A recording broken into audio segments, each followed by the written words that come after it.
What's poppin', guys? This is Housecat MMA, and right now I'm going to go over some more things on the Jake Paul versus Anthony Joshua fight. But before I get into all of that, if you would just take a second to like and subscribe, maybe do a little bit of commenting and sharing, those be the four coolest things you've done today. Fuck. It is so cold. I'm in Massachusetts right now. And when I got in my hotel room, I was hot.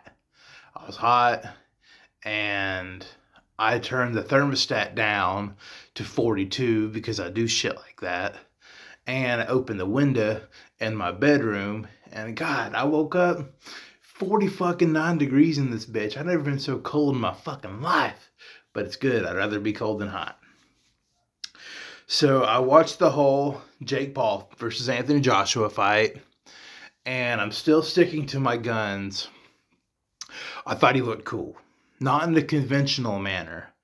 To the purist, it looks like he fought kind of scared. He fought not to lose as opposed to fighting to win. He got tired and he started fighting like a little bitch. That's how the purist is going to see it. But to the non-purist, such as myself, I saw a guy who had a really good game plan. And that game plan was don't get knocked the fuck out early. He circled a lot, circle, and which ultimately is what I think made him tired. That and he's not a natural heavyweight. Jake Paul he's got the metabolism and body type of a thinner, more athletic guy, and he eats his way up to 216, I think. And yeah, just off the circling and him carrying a little bit of extra weight, he got really tired in there. And he'd go for takedowns, and I think that was kind of badass. He did a little bit of Dylan Dennis action in there. He didn't really hit Joshua anything. Like, he didn't hit him with anything like crazy, like, oh shit, he hit him. But he punched him in the face a couple of times. It wasn't too bad.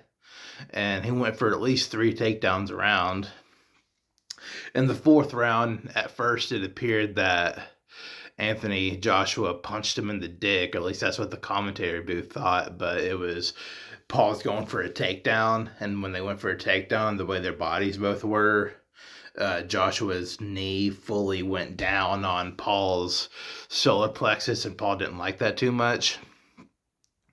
And there was a point in time where there was a little bit of fear in Paul's eyes.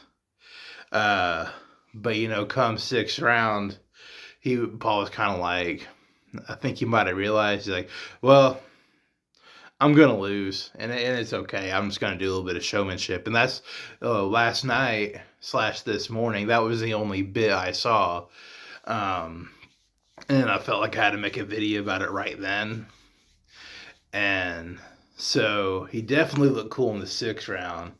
And I'm not sold that he didn't look cool before that. I mean, I like a self-aware man. I don't think Jake Paul thought he was going to win that fight. I mean, there's no way he could think he was going to win that fight. And he's like, all right, well, I'm going to circle, and I'm going to go for fucking double leg takedowns. And that's just okay. But one thing we did learn is that Paul's got a bit of a chin. He kind of... My argument's kind of collapsing all over itself the more I talk about it, but I'm sticking to it. I think Paul did kind of quit when in that second knockdown in the 6th round. Like, I think he's with it, and I think he could have kept on fighting, but I think he got hit with a shot that he didn't like, and it was like, I've had enough. So, because his eyes, like when I was looking into his eyes then, they were pretty clear. That's why he's got a good chin, though. I'm not trying to say that Joshua gave him all he had, but he gave him a good 87%, and it didn't starch Paul, so we're good here.